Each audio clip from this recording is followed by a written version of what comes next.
Make in India, vocal for local, invest in India, decoupling, de-risking. 4 years ago, these slogans were everywhere. There was a movement underway aimed at China. Beijing had challenged India's sovereignty, attacked our soldiers in Galwan, and India responded through multiple moves. One of the moves was to cut dependence on Chinese goods. There was a push for self-reliance and to improve domestic manufacturing. The goal was quite simple: scale back India's addiction to Chinese imports. But 4 years on, while the border standoff is yet to be resolved, India's resolve to cut imports seems to be fizzling out.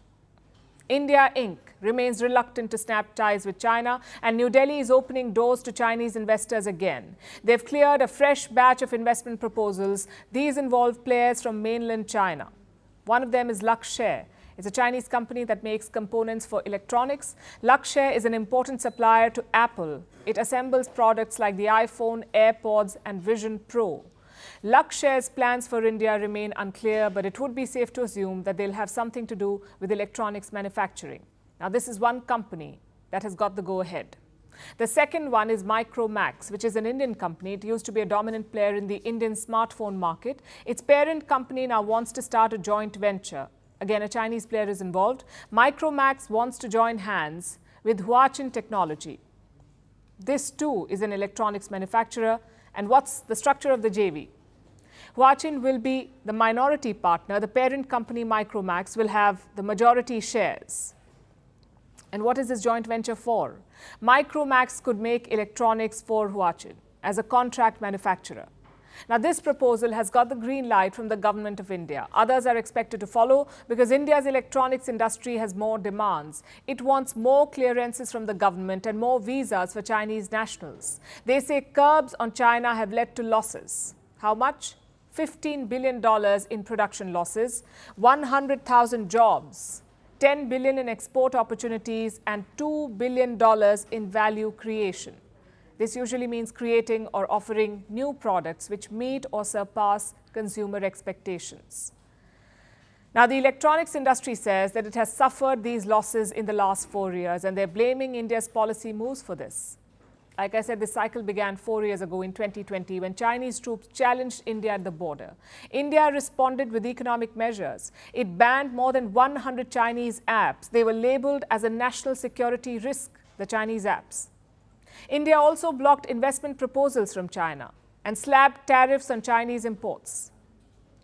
Tax agencies investigated Chinese companies that were operating in India. And all these moves sent a tough message back then, that it cannot be business as usual if the Chinese military doesn't behave itself. That was India's message. But in recent months, there seems to be a shift. India has softened its policies. Chinese investments are being allowed. By the month of May this year, India had cleared more than 100 FDI proposals. FDI is foreign direct investment. 100 proposals had been cleared. Most of these were from China. New Delhi has also eased visa policies for Chinese workers. In November last year, visa restrictions on Chinese professionals were relaxed. These were for production-linked sectors. Plus, imports from China are rising. Last year, India imported Chinese goods worth more than $100 billion. So basically, instead of cutting back, India ended up importing more from China. The trade deficit has shot up. Since 2020, it has increased by 75%. The India-China trade deficit increased by 75% in the last 4 years. Today, this number is well over $85 billion. Meaning, India's imports from China are worth $85 billion more than China's imports from India, and this gap is widening. What is the reason for this? Well, India still depends on China for major industrial products. Products like electronics, machinery, cars, chemicals, and textiles. These are high-value imports, and you cannot find alternatives overnight, which is a problem that the whole world is dealing with at various levels, to find alternatives to China. But the result for India is this: China's share in India's industrial imports is growing.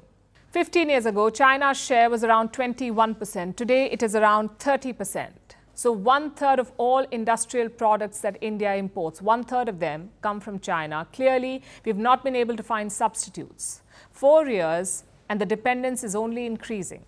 Last month, India's economic survey was tabled in Parliament. This is like the government's policy blueprint, economic policy blueprint, and it talked about Chinese investments.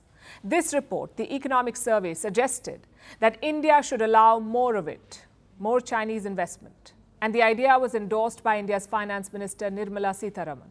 Now, to be fair, New Delhi is still selective in its approach. The government rigorously vets each and every proposal. Chinese investment is allowed, but only in non-critical sectors and on a case-by-case basis. And yet, this approach could be strategically counterproductive because it weakens India's position on the border. China feels no pressure to end the standoff or to pull back its troops. It uses the trade relationship to suggest that everything is normal. The situation on the China-India border remains generally stable, and the resolution process of the border situation should not affect the normal development of relations between the two countries. In fact, in recent years, the bilateral trade volume between China and India has continuously exceeded $100 billion, showing a trend of increasing year by year, proving the resilience and potential of trade cooperation between the two countries. China has deployed some 200,000 troops along the border with India. Is that a sign of a stable border situation or a healthy, normal bilateral relationship? It is clear that the situation is anything but stable, but China won't admit it, let alone try to fix it, as long as Chinese goods and money keep flowing into India.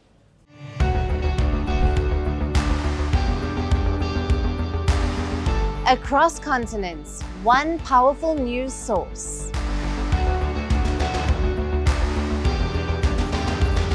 Bringing you diverse perspectives on the issues that matter.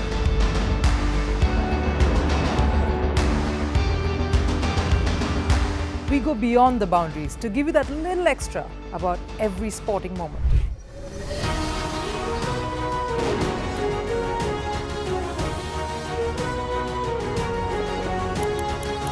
So thank you for making Firstpost 5 million strong. We're counting on your support, and you can trust us to bring you the news unfiltered and unvarnished.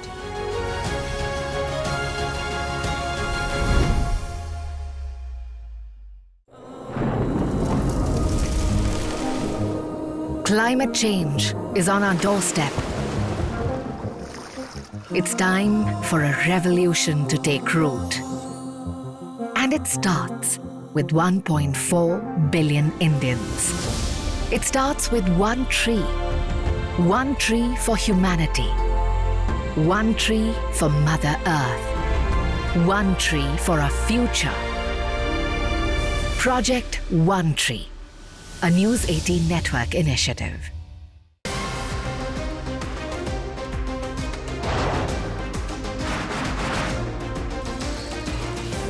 On the today, the T20 World Cup bandwagon has moved across to the West Indies.